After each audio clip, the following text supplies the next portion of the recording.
तो चलिए बात करते हैं पम्मी और प्रेरणा के बारे में। सबसे पहले तो तहे दिल से माफ़ी चाहूंगी कि मैं इनएक्टिव रहती हूँ। मेरी जो वीडियोस का टाइम है, जो शेड्यूल है, आगे पीछे हो रहा है। ऑफकोर्स जो मेरी प्रोफेशनल लाइफ है उसकी वजह से और मेरी जो पर्सनल लाइफ है उसकी वजह से, और दिवाली तक ये ऐसे ही चलेगा।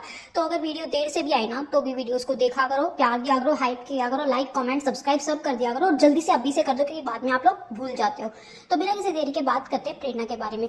हालांकि हमने जब से इनके बीच में दूरी आई है, इनकी फैमिली बिखर के अलग हुई है, तब से हमने प्रेरणा को और इसकी जो बहन वगैरह है इनके सब चैनल्स को अनसब्सक्राइब कर दिया था और इनको देखना ना बंद कर रखा है। बहुत कम ऐसा होता है कि इनकी वीडियोस में देखूं, इनके व्लॉग्स में देखूं। प्रेरणा की तो मैं कभी कभी फिर भी देख लेती हूँ, बाकी इनकी फैमिली से मुझे मतलब अब कुछ खास इंटरेस्ट रहा नहीं।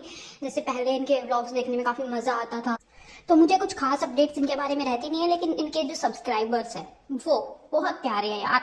मेरे भी सब्सक्राइबर है जो यार, वो खुद से आके ना मुझे अपडेट्स दे देते हैं। तो कल पम्मी और प्रेरणा के सब्सक्राइबर्स के मुझे मैसेजेस आते हैं और वो बताते हैं कि ये जो प्रेरणा मैडम है ये दोबारा से मतलब त्यागी जी के साथ मिली हैं और इनको किसी ने दोबारा से देखा है, ये कहीं पे मार्केट में या कहीं पे भी घूम रही थी और इनका बीच सड़क पे झगड़ा हुआ था। तो मैं इन सब चीज़ों के प्रूफ मांगती हूँ। तो पहले तो आप लोग स्क्रीन पे देख सकते हो, तो इस तरीके के बहुत सारे कमेंट्स देखने को मिलते हैं। बट सिंपल और सॉर्टेड सी बात है कि कमेंट्स पे हम ज़्यादा बिलीव कर नहीं सकते, क्योंकि कोई भी फेक आईडी बना के कमेंट्स कर सकता है, जैसे कि पहले भी होता आया था। हालांकि वो कमेंट्स बाद में सच भी निकले थे और इनका सच में अफेयर निकला था। वो कमेंट्स सच्चे होते थे, ये बात बाद में साबित हो गई थी। जिन पे मैंने पहले स्टैंड लिया था प्रेरणा के लिए, कैसे फेक आईडीज बना के एक लड़की को बदनाम करना बंद करो, और फिर वो बातें कहीं ना कहीं सच निकली थी। तो अब दोबारा से ऐसे कमेंट्स आने लगे तो लोग मुझको वही कमेंट्स भेजते हैं कि दीदी देखो ये वो। तो मैं दोबारा से चेक करती हूँ ये सब चीज़ें। वो आईडीज तो फेक थी, उनमें से कुछ आईडीज रियल भी थी, लेकिन है ना। तो कुछ चैट्स निकल के सामने आती हैं, कुछ प्रूफ भी आते हैं कि हाँ सच में कुछ ऐसा चल रहा था, किसी से लड़ाई झगड़ा। और वो लड़ाई झगड़ा किससे चल रहा था अब उसका नाम मैं यहाँ डिस्क्लोज करूँगी नहीं, क्योंकि वो एक सोशल मीडिया फिगर है नहीं। बट हाँ बात ये हुई है कि प्रेरणा की लाइफ में कोई लड़का है जिससे वो मिली थी और उसका ऐसे झगड़ा चल रहा था। वो कुछ बातें बोल रही थी कि तू दे मेरा फ़ोन वापस, और उसको डुगू डुगू करके बोल रही थी कि अब तेरा बहुत हो गया तो मुझको मेरा फ़ोन वापस दे दे। कुछ इस तरीके का झगड़ा चल रहा था। कुछ चीज़ें और निकल के यूँ आती है सामने कि प्रेरणा को और उनके साथ जो भी था उनको शक भी होता उस इंसान पे जिसने भी ये सब झगड़ा लाइव देखा। तो वो आते हैं और उनका फ़ोन चेक करवाते हैं कि दिखाओ मुझे कि क्या तुम्हारे फ़ोन में वीडियो तो नहीं है, तुमने हमारी चोरी चुप के वीडियो तो नहीं बनाई, क्योंकि पिछली बार दीदी जी पकड़ी गई थी, है ना। तो इनके सब्सक्राइबर क्या करते हैं, जैसे प्रेरणा को वो पहचान लेते हैं, किसी और लड़के के साथ होती है तो वो जाके वो पिक्स दे देते हैं पम्मी वगैरह को, जैसा पिछली बार भी किया था। फिर ये जो है फिर ये बोलते हैं कि आप लोगों को अगर मेरे से मिलना है, पिक्स लेनी है तो सामने से आके ले लिया करो, ऐसे चोरी छुपे मत लिया करो। क्योंकि ऐसा तभी भी हुआ था जब ये टीटी जी से मिली थी, और ऐसा तभी भी हुआ था जब ये पम्मी से मिली थी, जब ये एक्सप्लोर कर रहे थे मार्केट को, लोगों ने इनकी एक शॉर्ट क्लिप बना के डाल दी थी। तो ये उस टाइम पे हालांकि कहती है कि आप लोग सामने से आके पिक्स ले लिया करो, मुझे बस ये अच्छा नहीं लगता कि आप लोग चोरी छुपे हुए बनाते हो।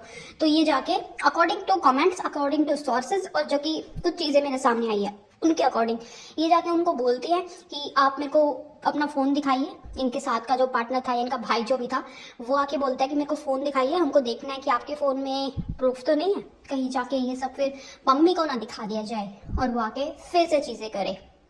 लेकिन ऑडियंस तो ठहरी ऑडियंस, फिर लोग आके यहाँ कमेंट्स करने लगते हैं और ये सब चीज़ें ना भी वायरल हो रही है कि प्रेरणा का किसी लड़के से ऐसे बीच पब्लिक एरिया में झगड़ा हुआ है और वो उसको यही बोल रही है कि तू मेरा फ़ोन वापस दे। उसको डुग्गू बोल रही थी। अब ये डुग्गू नाम का लड़का कौन है कौन नहीं ये हम नहीं जानती, पम्मी बेहतर जानता होगा या प्रेरणा बेहतर जानती होगी। लेकिन वहीं आजकल जो पम्मी के रिएक्शन है ना वो भी अजीब से दिखाई दे रहे हैं। वो भी इंस्टा पे कुछ इसी तरीके की स्टोरीज लगा रहा है जैसे कि वो वापस आने वाला है महफिल में आग लगाने के लिए, क्योंकि उसकी कुछ स्टोरीज जैसा कि आप स्क्रीन पे देख सकते हो इसी टाइप की थी कि वो चुप हो गया था, लेकिन लोग उसकी खामोशी का फायदा उठा रहे हैं। और फायदा तो देखो उठाया गया भी है, क्योंकि उससे जितने भी प्रॉमिस किए गए थे प्रेरणा ने अपने प्रॉमिस तो निभाए नहीं, सारे प्रॉमिस तोड़े। केस का तो मुझे लगता नहीं वापस लिए होंगे, क्योंकि शादी के बाद 3 साल तक जब रिलेशन में रहे थे तो शादी से पहले लगे आज तक केस वापस नहीं हुए थे। तो ये वाले तो दूर की बात है, नोना से नहीं मिलवाया तो धोखा तो उसको दिया गया है ना। और ये जितने भी आईडीज है ये हर जगह जाके कमेंट्स कर रही है, प्रेरणा के चैनल पे, कशिश के चैनल पे, मम्मी के चैनल पे, तो हर जगह ऐसे कमेंट्स है। तो जब हमें पता लग गया है तो ऑफकोर्स मम्मी को भी अब तक पता लग गया होगा। उस तक तो चीज़ें हमसे भी पहले पूछती है, वो तो हमसे भी एडवांस रहता है सारे प्रूफ लेने में या पोल पट्टी लेने में, ये कहाँ जाती है, जैसे कि वो खुद भी बताता है कि उसको सब पता रहता है। तो इनकी जो हिस्ट्री, जोग्राफी, फिजिक्स, जितनी भी चीज़ें ये उसको पता लग गई होगी। तो हालांकि लगता है इसी वजह से वो ऐसी ऐसी स्टोरीज लगा रहा था। और अब लोग ये बोलने लगे हैं कि कुछ दिन पहले जो ये प्रेरणा है ये सैड रील्स लगा रही थी, सैड पोस्ट लगा रही थी, तो लोगों को कहीं ना कहीं ये लग रहा था कहीं ये पम्मी को मिस तो नहीं कर रही। लेकिन अब लोग समझ पा रहे हैं कि ये इनडायरेक्ट किसके लिए थी, ये तो जी उसके लिए थी जिससे झगड़ा हुआ था। कमेंट्स के साथ साथ कुछ चीज़ें हमको पर्सनली सर्कुलेट भी की गई हैं, कुछ आईडीज़ ने दी हैं चीज़ें जो ऑफ कोर्स मैं सोशल मीडिया पे लगाऊंगी नहीं, क्योंकि मेरा मन नहीं है यार ऐसे किसी की पर्सनल लाइफ को उठा के पब्लिक कर दिया गया जो वो शेयर नहीं करना चाहती। लेकिन हाँ, कुछ चीज़ें ऐसी सर्कुलेट हो रही है और वो अगर मेरे तक आ गई है तो पम्मी तक भी चली ही गई होंगी, है ना, चली गई होंगी। तो अब देखना ही होगा कि क्या पम्मी पहले की तरह गुस्से में कि इनकी बेशर्मी तो खत्म हो ही नहीं रही है, वो दोबारा से ये सब चीज़ें बोलेगा, दोबारा से इनका भांडा फोड़ेगा और वो बताएगा कि ऐसा क्या हुआ था, क्या मजबूरी थी कि उसने अपनी फीमेल फ्रेंड्स को भी इसके कारण छोड़ दिया था और जाने दिया था, क्योंकि उसकी लाइफ में कोई लड़की तो आ गई थी। हालांकि यहाँ मैं ना प्रेरणा को पूरी तरह क्रिटिसाइज करूंगी कि तुमको खुद तो अपनी लाइफ में एक दोस्त, दो दोस्त या पता नहीं कितने दोस्त मिल गए हैं, लेकिन वहीं अगर पम्मी को उसकी लाइफ पार्टनर या फ्रेंड्स मिली थी लड़कियां, तो ये जाहिलों की तरह या बेशर्मों की तरह उसको कॉल करने का तुम्हारा कोई हक बनता नहीं था। तुम तो डिवोर्स दे रहे हो ना, तो क्यों किया था उनको कॉल?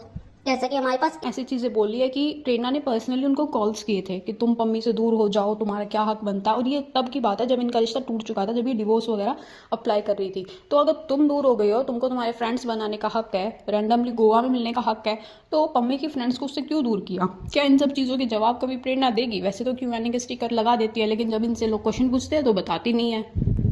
एक कहावत हमने हमेशा सुनी होगी, दूध का चला छाछ भी फूक फूक के पीता है। लेकिन पम्मी पता नहीं कैसा है कि उसको इतनी सारी चीज़ें की गई उसके साथ, इतनी सारी चीज़ें उसके सामने आई भी, मतलब इतने धोखे मिलने के बाद तो इंसान को समझ जाना चाहिए, लेकिन पम्मी फिर भी गलती कर बैठा, धोखेबाज लोगों की बात में फिर से आ गया। कहते हैं ना, प्यार में अंधा होना, वही है वो।